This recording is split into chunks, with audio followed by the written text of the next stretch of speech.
أصحاب النار وأصحاب الجنة أصحاب الجنة هم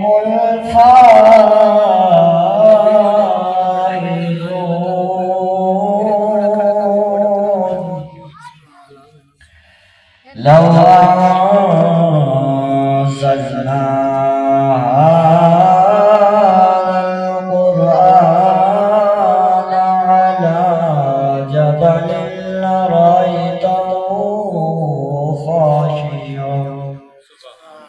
خاشعا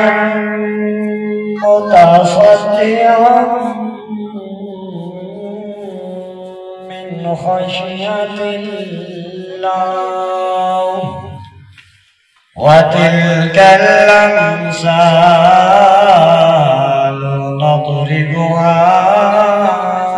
للناس لعلهم يتفكرون هو الله الذي لا إله إلا هو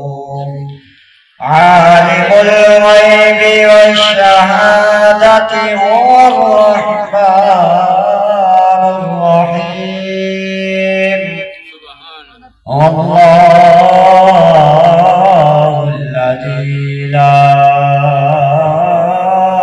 إله إلا هو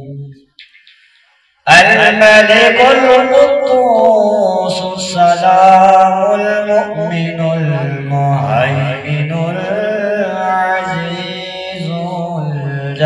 الجبار المتكبر سبحان الله